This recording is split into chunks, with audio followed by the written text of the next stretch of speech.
Trunk-based development es ya el siguiente paso dentro de nuestra metodología de trabajo con Git, en la cual, al igual que pasaba con GitHub Flow, nosotros solo vamos a trabajar con una única rama. La diferencia entre GitHub Flow y Trunk-based development es que Trunk-based development establece más filosofía sobre por qué se trabaja así, y es algo que ya fuera del mundo de Git nos proporciona cierta ventaja, porque precisamente una de las razones por las cuales tantas empresas lo han empezado a adoptar es para poder añadir más calidad al software, que últimamente tal vez no tenga la que tiene que tener. Para hablaros de Trunk-based development, por suerte tampoco es necesario que pinte, porque tienen una página maravillosa en trunkbaseddevelopment.com donde podéis conocer más acerca de su funcionamiento, y tenemos unas gráficas que me van a ahorrar muchísimo tiempo para contaros esto a la verdad. Entonces, ¿en qué consiste exactamente Trunk-based development? La idea de Trunk-based development es que en vez de trabajar con una metodología como la Git Flow, que es la que tendríamos aquí, donde nosotros tenemos una rama limpia, que en este caso la representan con la palabra mainline, y una rama un poquito más sucia, que son las ramas de cada release, donde el equipo de desarrollo pues va trabajando poco a poco, vamos a tener una única rama llamada trunk o simplemente master, donde los desarrolladores van a ir incorporando código directamente. Es decir, no se crean ramas de release, sino que los desarrolladores directamente integran código prácticamente sobre la rama principal. Aquí hay un poquito de cebo, ¿vale? Todo hay que decirlo, y de hecho las gráficas que os vais a encontrar aquí son un poco confusas porque no os cuentan la imagen completa. En realidad, en Trunk-based development va a seguir habiendo trapecios. Aquí tenéis más trapecios, ¿vale? O sea, seguimos haciendo ramas nuevas. La diferencia está en que estas ramas tienen una filosofía muy importante en su existencia. Estos trapecios no pueden ser muy largos, ¿vale? Y esto es algo que, por cierto, en muchas empresas no se hace bien. Mucha gente trabaja con Git Flow Development o Trunk-based Development, pero luego resulta que abre una rama y mantiene esa rama meses incorporando características porque es una feature a largo plazo. Y dice, bueno, esto tengo que incorporar todo un nuevo sistema de bases de datos, y se pone a picar una base de datos en código. Eso no es Trunk-based Development, por una razón muy simple, porque luego de repente aquí se hace un merge y este merge dispara una tormenta, porque resulta que mientras esta persona estaba trabajando en su función, aquí el código ha evolucionado de 20 formas diferentes, pero es que aquí el código también ha cambiado drásticamente. Esta flecha de aquí es una simplificación bastante simple, pero en realidad esta flecha puede requerir días hacer el merge, porque es un merge que va a tener muchísimos conflictos porque es muy complicado de resolver.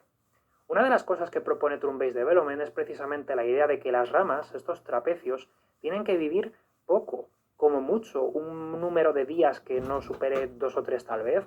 Incluso hay gente que dice que las ramas solo pueden durar un día, que al día siguiente huelen, que tienes que subir código al servidor a diario, porque si no, puede que tu código pierda la facilidad de integrarse posteriormente.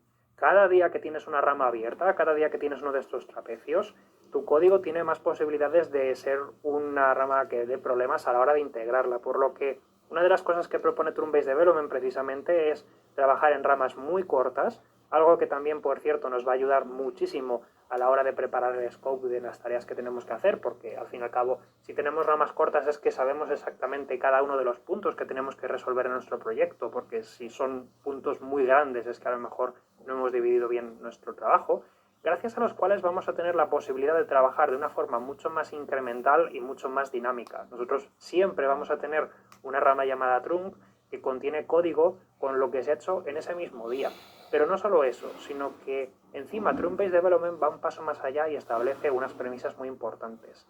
En Trunk-based development la idea está en que el código de la rama trunk siempre tiene que estar listo para desplegar. Es decir, no es como en GitHub Flow, donde de vez en cuando tenemos algunos commits que están señalados como que estos commits son seguros para llevar a producción. Todo código que escribas en la rama trunk es susceptible de subir a producción en cualquier momento. Y eso es muy interesante, ya no solamente desde el punto de vista de Git, sino porque va a introducir una metodología de trabajo completamente nueva, a la cual, por cierto, en mi experiencia, cuesta un poquito adaptarse, pero que cuando se lleva bien, introduce ventajas muy efectivas para todo el equipo. Y es que de repente dejas de trabajar con la sensación de que no pasa nada porque tu rama tenga bugs, ya los corregirás a posteriori.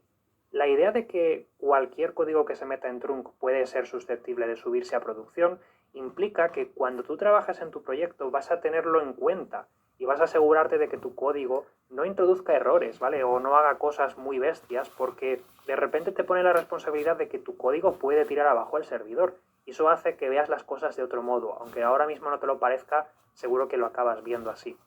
Para poder facilitar el trabajo, Stream-Based Development también introduce una serie de requisitos, como por ejemplo la idea de tener un sistema de integración continua. ¿Eso qué quiere decir? Significa que cuando nosotros vayamos a hacer cada una de estas ramas, que idealmente, ya digo, tienen que durar poco porque la gracia está en que los trapecios sean breves, tiene que haber una herramienta de software aquí ejecutándose que pruebe el código por su cuenta. Es decir, nuestro código tiene que tener una serie de test, cosa que, a ver, debería ser obvio a estas alturas, pero nunca se sabe, que nos digan si el código funciona o no, que nos digan si el código hace los end-to-end correctamente, que nos digan si se puede compilar, si se puede crear una imagen de Docker. ¿Por qué? Porque de ese modo evitaremos mezclar accidentalmente en la rama principal código que no va a compilar. Y gracias a eso nos vamos a asegurar de tener un repositorio mucho más profesional, con un mejor aspecto, y en el cual podemos aportar valor mucho más deprisa, incluso varias veces al día.